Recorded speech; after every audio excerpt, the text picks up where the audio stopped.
फैटिक, जी हाँ, मसल्स का ज्यादा फैटिक होना, ओवरवर्किंग करना, और इसके अलावा straining on the muscles, specially जब आप एक्सरसाइज करते हैं या प्रोलॉन्ग टाइम पर के लिए खड़े रहते हैं, ये सब जो वजूहात हैं ये क्रैम्प्स का बायस बनती हैं। इसके अलावा डिहाइड्रेशन, इनसफिशिएंट फ्लूइड इनटेक, यानी कि आप सही पानी नहीं पी रहे, आपके जिस्म में पानी की कमी हो गई है, डिहाइड्रेशन हो गई है, तो मसल स्पास्म होगा और मसल्स को एक नीड होती है एडिक्वेट हाइड्रेशन की।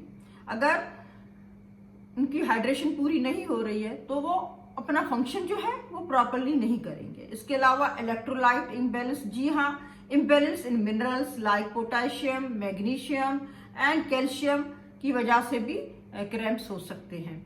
Lack of stretching, non stretching regular, specially before, आप सोने से पहले अपने मसल्स को स्ट्रेच नहीं करते हैं तो ये भी टाइट मसल्स हो जाते हैं और रात को ये these are the more prone to cramping. इसके अलावा एक सेडेंट्री लाइफ स्टाइल, यानी सुस्ती और काहली वाली जिंदगी, जिसमें आप काफी टाइम पीरियड तक, लॉन्ग पीरियड तक आप सिटिंग पोजीशन में बैठते हैं और आपका जो पोस्चर है वो भी सही नहीं है। इसमें क्या होता है कि जो ब्लड फ्लो है वो मसल्स में सही तरीके से नहीं होता और उसमें क्रैम्प्स होने का रिस्क होता है।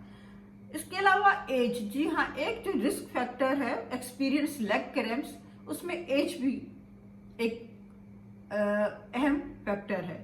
जैसे जैसे एज बढ़ती है टेंडन्स जो है वो शॉर्ट होना शुरू हो जाते हैं। टेंडन्स ऐसे टिश्यूज हैं जो मसल्स को कनेक्ट करते हैं बोन के साथ, तो वो शॉर्ट हो जाते हैं, तो उनकी वजह से भी क्रैम्प्स महसूस करेंगे आप। इसके अलावा सर्टेन मेडिसिन है जिसके में डायबिटिक्स हैं, स्टेटिन्स हैं, इसके अलावा सम अदर मेडिसिन हैं that can cause the cramps in the legs. अच्छा जी, क्रैम्प्स जो होते हैं वो नी के बिलो मसल्स हैं, काफ मसल्स, जिसमें खास मसल है गैस्ट्रोशियम, ये उनमें कॉन्ट्रैक्शंस होती हैं और ये इनवॉलंटरी कॉन्ट्रैक्शंस होती हैं, ये लास्टिंग करती हैं फ्यू सेकंड्स और फ्यू मिनट्स। तो क्रैम्प्स जो है वो एक इनवॉलंटरी मसल्स का एक्शन है। इसके अलावा किडनी प्रॉब्लम्स हो, जैसे किडनी फेलियर है या किडनी डिजीज है, कैन डिसरप्ट इलेक्ट्रोलाइट्स, और इलेक्ट्रोलाइट बैलेंस नहीं रहेगा तो वो फिर क्रैम्प्स की तरफ कंट्रीब्यूशन होगी।